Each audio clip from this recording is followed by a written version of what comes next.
Listo, hoy sí empezamos. Bueno, entonces, jóvenes, aquí yo les pongo a continuación un esquema que está en el libro. Para los que lo tienen, pues lo podrán encontrar ahí. Los que no lo tienen, pues para eso lo estamos colocando aquí, para que este sea compartido y todos lo logren tener.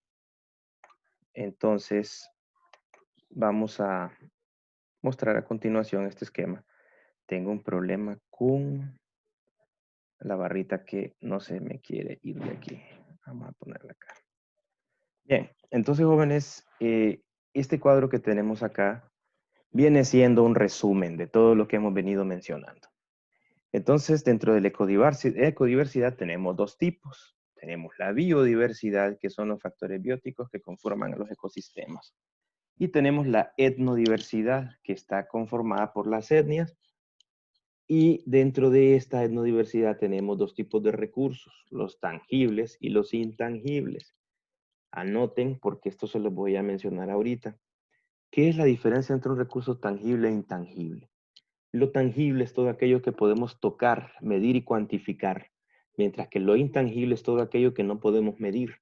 Por ejemplo, un recurso tangible puede ser dentro de la etnodiversidad las ruinas de Copán. Puede ser también los tipos de vestimenta que utiliza la cultura lenca. Todas aquellas cosas que podemos tocar, incluso viviendas, carros, todo lo que es material viene a ser tangible. Ahora, usted no puede venir y decir, deme 4 libras de amor para llevar, por favor. ¿Por qué? Porque es un recurso intangible. Ustedes no pueden medir el amor que le tienen a sus hijos, madres, padres, hermanos, hermanas. No, eso no se puede tocar ni se puede cuantificar. Por eso se llaman recursos intangibles. Dentro de la etnodiversidad podemos mencionar de que están las costumbres, está el lenguaje, están los bailes. Todas esas cosas son intangibles. Son comportamientos culturales que tienen una función en las etnias, pero que no podemos cuantificar su valor, sin embargo, podemos decir perfectamente de que sí, son valores altamente elevados. Vamos a admitir a César, que otra vez viene llegando.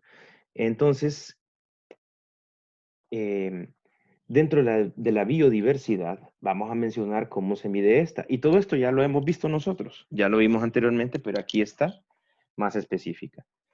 Tenemos que se medía en genes, era la genética o los tipos de genes que existen en una población específica de una especie. Luego vienen las especies que por su origen se denominaban nativas y exóticas. Las nativas, pues tenemos la endémica, la rara, la amenazada y en peligro, y dentro de las exóticas no tenemos ninguna subcategoría. Solamente tenemos que mencionar que son aquellas especies que son introducidas al país. Luego pasamos a las especies que son indicadoras, dominantes, clave e invasoras, que de estas ya hablamos de aproximadamente cuál es su rol en el ecosistema. Y ahora pasamos, saliendo de genes y especies, vamos a medir la biodiversidad por ecosistemas. Tenemos dos tipos, tenemos los acuáticos y los terrestres. Mencionamos anteriormente que los ecosistemas marinos tenían mayor diversidad de especies, debido a que resultaban menos emparentados entre sí, mientras que en los ecosistemas terrestres mencionamos que aquí había menor biodiversidad en comparación con la marina. Los ecosistemas dulceacuícolas tampoco es que tienen gran diversidad de organismos. Siempre el ecosistema más biodiverso va a ser el marino. Luego, aquí dentro de los ecosistemas acuáticos vamos a ver varios, pero esos están en la siguiente diapositiva y vamos a pasar a los terrestres. Tenemos tres tipos. En esta pregunta en examen se me han confundido cuando le he puesto respuesta tipo enumeración. ¿Por qué? Es sencillo de explicar. Esto se debe a que confunden estos tres con estos tres, entonces no lo hagan. Estos son ecosistemas terrestres y estos son tipos de bosques. A veces uno les menciona cuáles son los tres tipos de bosques que hay y ponen desiertos, pastizales y bosques. Y no debe ser así, sino que deben de poner tropical, templado y polar. ¿Qué significa esto? Esto lo que significa es la ubicación que tiene en un bosque según la posición en el globo terráqueo. Recordemos de que el tropical se encuentra más alineado con el ecuador, es la parte que más luz solar recibe.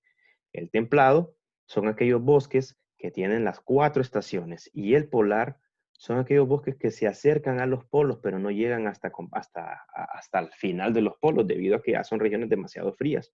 Entonces, podríamos decir de que estos bosques polares están cerca de las masas congeladas, pero no están completamente adentro de él. Sin embargo, son diferentes a los templados, porque en el templado, pues, hay verano y también hay invierno, mientras que en el polar están sumergidos durante todo el año en un clima sumamente frío. Dentro de los ecosistemas terrestres, aparte de los bosques, que ya mencionamos que son estos tres, también tenemos zonas llamadas desiertos, que son zonas con prácticamente poca biodiversidad debido a que son suelos que no retienen humedad y son poco productivos por las condiciones que ocurren en un desierto, no únicamente por humedad, sino también por la radiación, cantidad de luz solar que entra a ese lugar. Los pastizales, estos se tienden a dar más en África de Norteamérica y en otros lugares. En Honduras no los tenemos tan amplios. Son regiones completamente cubiertas de pastos, muy propensas a incendios. Luego, pasamos a lo siguiente. Aquí hay una cosa importante que olvidé mencionar. Tenemos dos tipos de ecosistemas también. Tenemos los antropoecosistemas y los ecosistemas naturales. De esto solamente hay dos cosas que mencionar. Antropoecosistemas son todos aquellos ecosistemas que se han originado por la intervención humana, como por ejemplo el lago de Yohoa. Ese es un antropoecosistema. Perdón, el lago del Cajón. Repito, el lago del Cajón es un antropoecosistema porque no es natural. Sin embargo, el lago de Yohoa sí es un ecosistema natural porque se realizó en la naturaleza. Antropoecosistema perfectamente podría ser una macetera, el patio de su casa puede ser un antropoecosistema porque todo lo vivo que ocurra dentro de esa área ha tenido influencia suya o humana. Y esa es la diferencia entre los ecosistemas naturales y entre los antropoecosistemas. Los antropoecosistemas son generados por el hombre y los naturales por la naturaleza. Pasamos a la siguiente diapositiva. Y nos habíamos quedado en los ecosistemas acuáticos, que era lo anterior de esta región que está aquí. Entonces pasamos aquí donde dice acuáticos y como es bien grande la diapositiva, tuvimos que abrir una nueva para esto. Entonces, dentro de los ecosistemas acuáticos tenemos los marinos y los dulce acuícolas, o sea, los de agua dulce. Vamos a hablar primero de los marinos. Dentro de los marinos tenemos la zona oceánica y la zona costera. Dentro de la zona costera nosotros vamos a tener una diversidad algo grande de pequeños ecosistemas. Entre estos están las playas, que es la parte arenosa, ¿verdad? Que rodea todo el océano y que viene a ser la frontera entre el agua y la tierra. Dentro de las playas ustedes van a ver no solamente especies terrestres, sino también especies marinas que requieren de esa constante humedad que llega a la playa gracias a la intervención del mar, en donde vamos a encontrar crustáceos como los cangrejos, algunos moluscos como los caracoles, que viven enterrados en las playas, así como otros viven libremente. También vamos a encontrar diversidad de aves que habitan en esta zona. Y ahora pasamos a las praderas de pasto marino. Vamos a hacer una pequeña tarea que se la voy a dejar ahorita en el campus acerca de praderas de pasto marino, arrecifes de coral y manglares. Pero eso yo se los voy a dejar al terminar esto. Entonces, las praderas de pasto marino, jóvenes, son especies vegetales que viven en zonas no muy profundas del océano, en donde llega suficiente luz como para que estas plantas logren hacer la fotosíntesis. Son lugares muy importantes porque sirven de refugio para gran diversidad de especies, así como también son sitios de anidamiento para otras especies en donde van a colocar los huevos en estas zonas y cuando estas crías nacen logran pasar protegidas por el pasto de depredadores que son más grandes. Luego tenemos los arrecifes de coral, dentro de los cuales enseñamos una imagen hace poco en donde mencionamos que son zonas ampliamente biodiversas. Y también tenemos los humedales costeros, dentro de los cuales están los estuarios, los manglares y las lagunas costeras.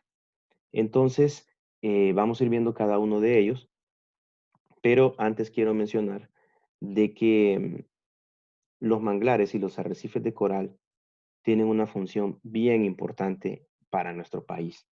Nosotros sabemos de que Honduras integra parte de la barrera, segunda barrera de arrecife de coral más grande del mundo. Muchas personas cometen el error de decir que Honduras tiene el arrecife segundo más grande del mundo. No, no es así. Honduras es un país bien chiquito. Honduras forma parte junto con México, Guatemala, Belice, Nicaragua, Costa Rica y Panamá, parte de este gran arrecife que se llama el arrecife mesoamericano.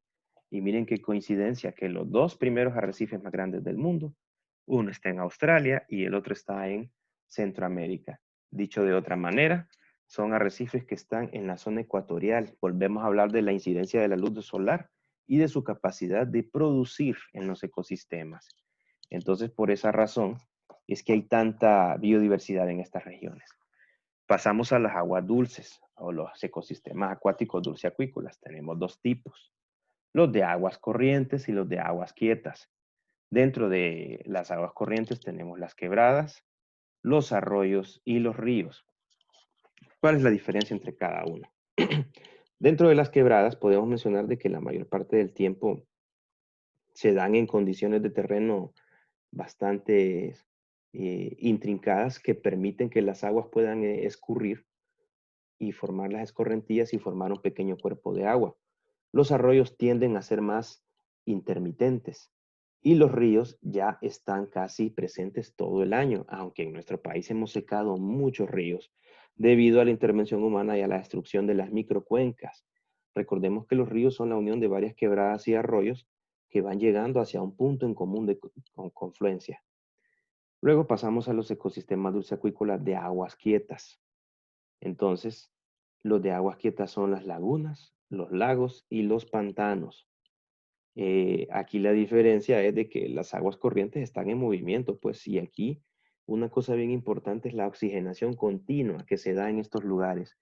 Esta oxigenación lo que indica es de que el ecosistema se encuentra un poquito más saludable que de repente cuando ocurren ecosistemas de aguas muy quietas. La cantidad de oxígeno puede bajar en estos lugares y si hay gran cantidad de nutrientes, a eso se le llama eutrofización, si hay mucha cantidad de nutrientes en un ecosistema, esa pregunta creo que le hicimos en la guía anterior, puede llegar a provocar daños en los demás integrantes de este pequeño ecosistema o gran ecosistema, ¿verdad? En muchos casos tenemos lagos que son sumamente grandes como los de Norteamérica, el Michigan y el Superior, que son lagos bastante grandes. Y también es bueno mencionar una cosa, los lagos y las lagunas tienen un promedio de vida útil. ¿Qué quiere decir esto? Que gracias a esta quietud y esta cantidad de nutrientes que se tiende a acumular en estos lugares, las algas que están en la parte superior al morir bajan al sedimento del lago y cada día bajan más y más y más algas muertas de manera que el sedimento se va volviendo más grande. Por lo tanto, va a llegar un momento en que el lago Yohoa va a tener que secarse y esto se debe a la eutrofización que está en sus aguas. La presencia del hombre en todos los alrededores, junto con todas las actividades que hacen, aceleran este tiempo de vida que tiene este lago. ¿Que podemos hacer actividades para que dure más? Sí, sí podemos, pero evidentemente los lagos tienen un colapso y más pasa esto en los ecosistemas en los lagos, perdón, que están localizados en la región tropical y subtropical. ¿Por qué? Tenemos más luz solar. Y esto definitivamente afecta esta condición.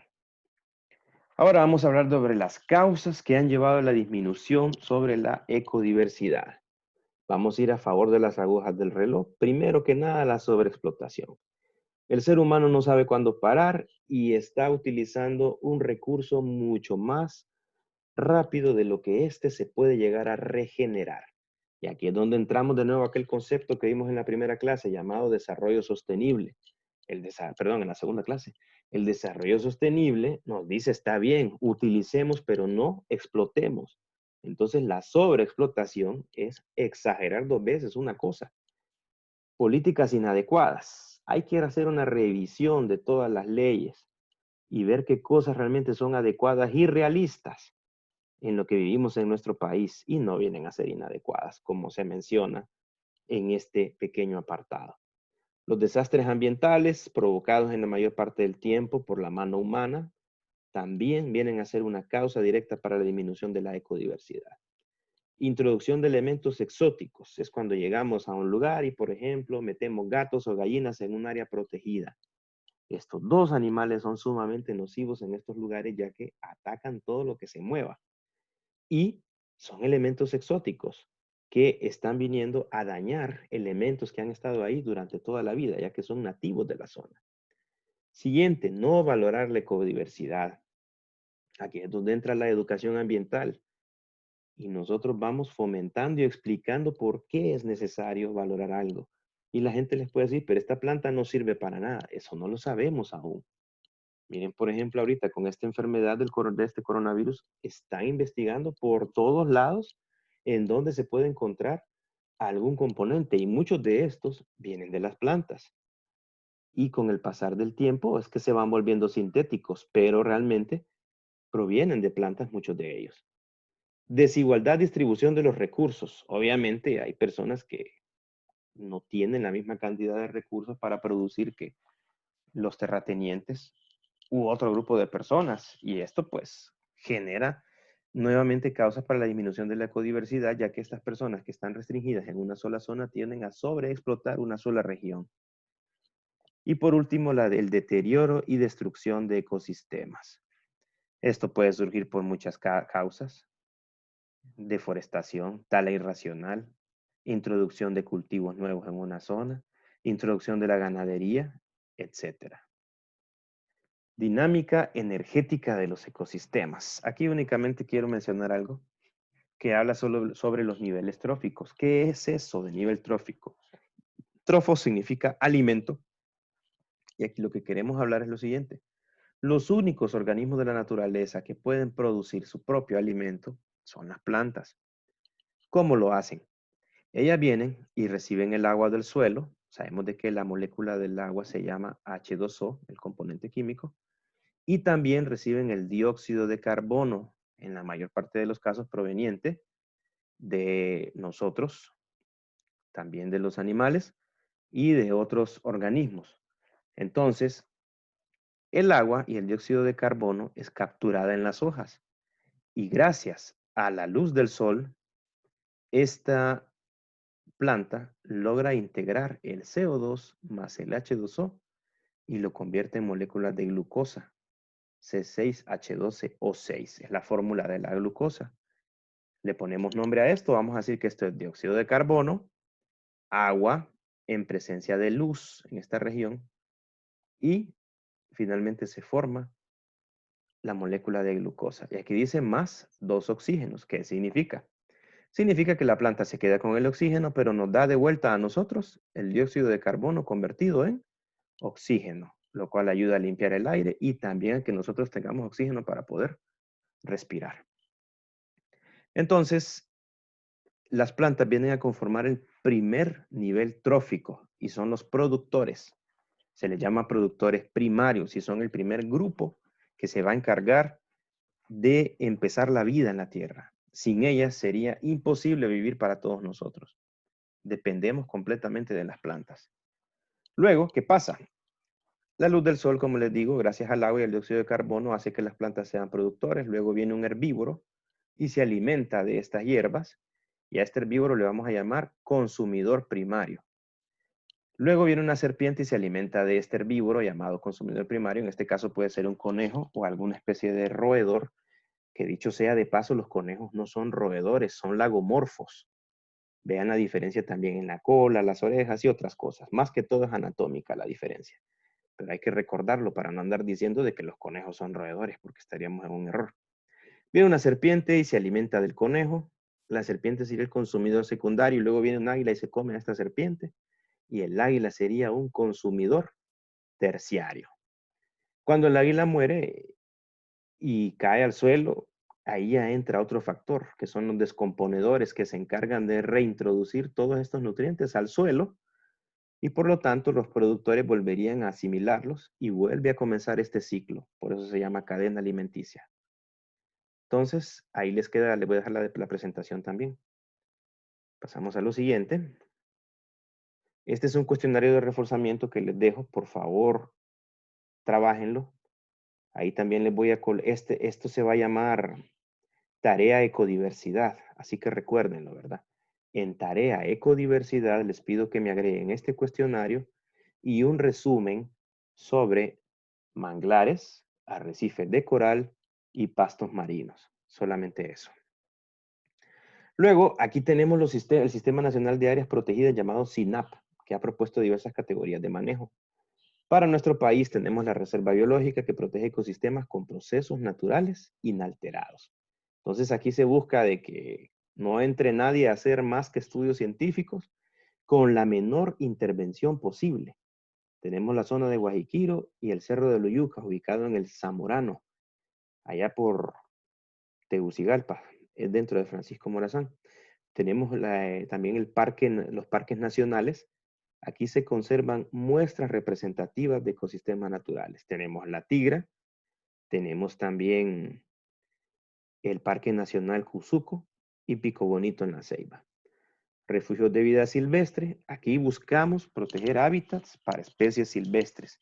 Muchos refugios de vida silvestres sirven para especies de aves que son migratorias y que llegan a nuestro país en fechas específicas del año a resguardarse del invierno que ocurre en las zonas donde generalmente habitan.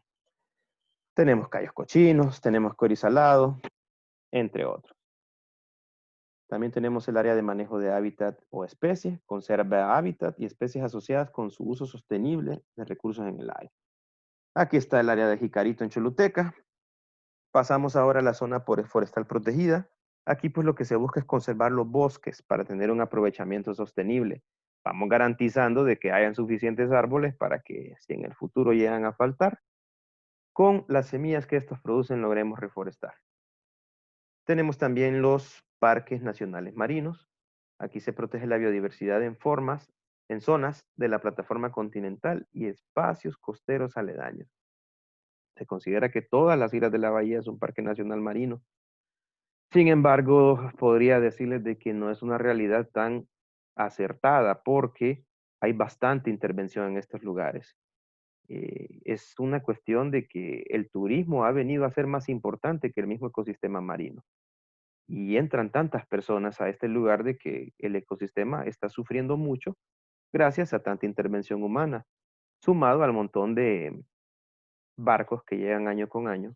Y definitivamente en este momento de pandemia, no solamente Islas de la Bahía, sino todo el mundo está descansando de este hiperturismo, ¿verdad? No es una palabra que exista, pero sí que se puede componer. Luego, pasamos a la Reserva de la Biosfera. Conserva ecodiversidad de un área extensa, protegiendo la integridad de varios ecosistemas y grupos étnicos que los habitan. Aquí tenemos Río Plátano. Río Plátano es una área sumamente ecodiversa, con más de una etnia, y que es el principal representante de esta reserva. Por eso se llama Reserva de la Biosfera del Río Plátano. Área de usos múltiples. Aprovecha los recursos naturales conservando los ecosistemas. Aquí tenemos la isla del Tigre, que es un volcán inactivo ubicado en el Pacífico. También tenemos el lago de Yohoa. Zona productora de agua. Mantiene producción y calidad de agua. Aquí tenemos un ejemplo, Danlí. Jardín botánico y centros de investigación. Conserva especies útiles. Tenemos a Lancetilla como el primer ejemplo. Sin embargo, hay más de un jardín botánico. Tenemos uno en el Curla que viene a ser más que todo un banco de germoplasma. Los bancos de germoplasma son aquellos que aportan semilleros para poder sembrar en nuevas zonas. Modalidades de protección de ecodiversidad en Honduras. Ya vamos a terminar, me imagino que ya están desesperados. In situ, reserva biológicas, parques nacionales, refugio de vida silvestre, área de manejo, hábitat de especies y reserva de la biosfera. ¿Qué significa in situ? Significa en el sitio o en su propio lugar.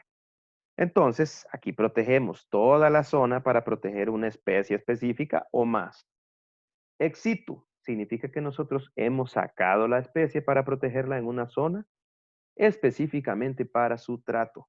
Por ejemplo, los bancos de germoplasma que ya mencionamos que son especies de jardines botánicos con varias especies de plantas, en donde hay semillas, obviamente las plantas producen sus frutos a cada rato, hay semillas que pueden servir para reforestar áreas. Por ejemplo, Snasifor tiene un banco de germoplasma en donde hay gran cantidad de especies forestales y ellos ustedes pueden llegar y ellos les venden semillas para que ustedes puedan crear sus propios viveros. Esto está ubicado en Iguatepeque.